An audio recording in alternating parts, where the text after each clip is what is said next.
منتخبنا بعد ما عشمنا بيخسر اسهل نهائي من الكاميرون بالصف الثاني، او تقدروا تقولوا منتخب الكاميرون الاولمبي المدعم، لان تقريبا 7 أو 8 من نجومهم رفضوا الحضور اساسا مع منتخبهم للبطوله.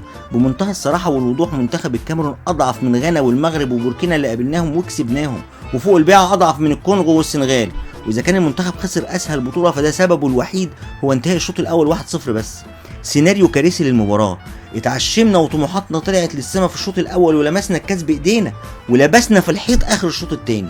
شوط اول نموذجي، منتخبنا والاول مره من اول البطوله بينقل الكره في نص ملعب الخصم كتير وبيسيطر وبيلعب على نقطه ضعف الكاميرون في المساحه بين ديفندرينهم والاثنين السرد باكات، وواضح ان كوبر قرا الكاميرون صح، وبالفعل سجلنا جون من جمله واضحه وصريحه، مبتدا وخبر وجون. بسيطه اهي، كره القدم بتبقى سهله لما بنسهلها على نفسنا، مش كيمياء يعني. والجون ده كان له مقدمات من اول دقيقه في الماتش، بنفس الطريقه لعب من ورا الديفندرات على الاثنين المساكين اللي مستواهم في منتهى البؤس، لكن عبد الله السعيد احد اسوأ من في الملعب ضيعها بغرابه شديده. خلاصه الموضوع اننا خسرنا النهائي والبطوله لما فشلنا نجيب جون تاني نقتل به المباراه ونخطف البطوله ونجري، رغم اننا لعبنا احسن اشواطنا في البطوله. وفريق الكاميرون بعد ما سجلنا الجون حرفيا ما كانش شايف قدامه، وكان على استعداد كامل لقبول فكره اننا نجيب جون تاني وتالت. الشوط التاني كارثي حرفيا، سيناريو ولا اسوأ. جولين الكاميرون في حكام في ظروف تانية وملاعب تانية وبطولات تانية ممكن ما تحسبهمش، لان الراجل راكب على حجازي في الجون الاول وساند عليه، وفي الجون التاني ابو بكر مهاجم الكاميرون رافع رجله فوق مستوى راس علي جبر، ضربه حره غير مباشره وش يعني. اتحدى لو كان الماتش ده بيتلعب عندنا ان الجونين دول كانوا اتحسبوا.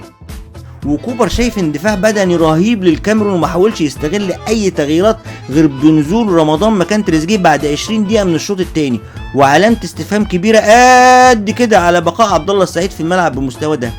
ببساطه كان ممكن ينزل رمضان مكان عبد الله وصلاح يدخل في القلب، طيب ماشي نعدي التغيير ده. خلاص يا سيدي الكاميرون مندفعه بفعل انهيارنا بدنيا، اقلب الطريقه 4-3-3 بنزول عمر جابر مكان عبد الله اهو يجري ويقاوح معاهم، او نزل عبد الشافي مكان عبد الله ودخل احمد فتحي في القلب الملعب ينقذ ما يمكن انقاذه.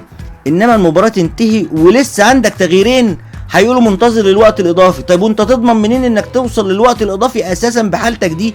وفعلا ما وصلناش اكسترا تايم واحنا اللي حاسبنا على المشاريب. ولو مش شايف حد على الدكه جنبك دي مشكلتك، لان دي اختياراتك، مش مشكلتنا انك ما عندكش ثقه في لعيبه انت اللي اخترتهم بنفسك وعاندت الدنيا كلها عشان تاخدهم معاك وانت مش واثق انك ممكن تعتمد عليهم.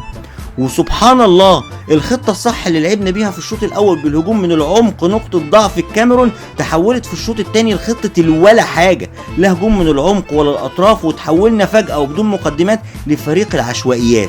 ساعد على كده الانهيار البدني المعتاد كل ماتش واهتزاز قلبين دفاعنا اللي كانوا سر قوتنا طول البطوله.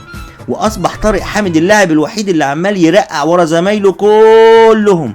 طارق الزمالك هو طارق المنتخب، بيلعب نهائي افريقيا زي تمهيدي كاس مصر، قصاد الكاميرون زي قصاد الاولمبي، راجل في كل الاحوال ومهضوم حقه اعلاميا برضه في كل الاحوال. انا راضي ذمتك.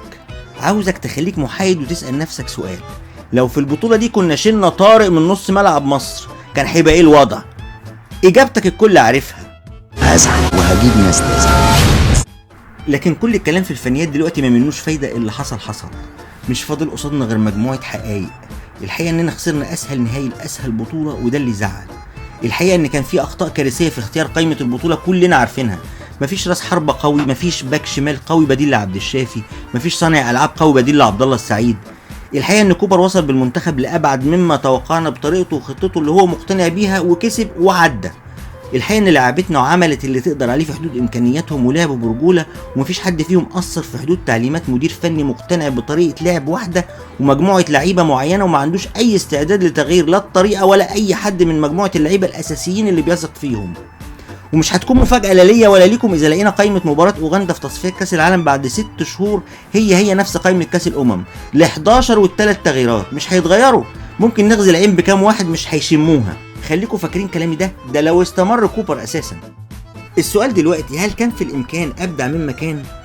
الاجابه بعيدا عن المطبلاتيه والمطيباتيه، ايوه كان في الامكان ابدع مما كان لولا تنشيف الدماغ.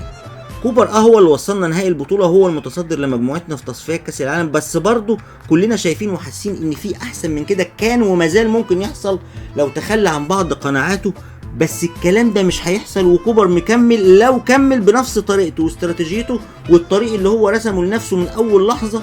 ولو الجهاز نفسه بقيادة كوبر ما اعترفش انه ارتكب اخطاء وان الدنيا كانت زي الفل، يبقى تصفيات كاس العالم هتنتهي بحادثة مفجعة. لكن دايما هنعيش على امل ان اللي جاي احلى، يا رب فعلا يبقى احلى وما نتصدمش تاني عشان احنا استوينا خلاص. كلمة اخيرة للاعبتنا، شكرا.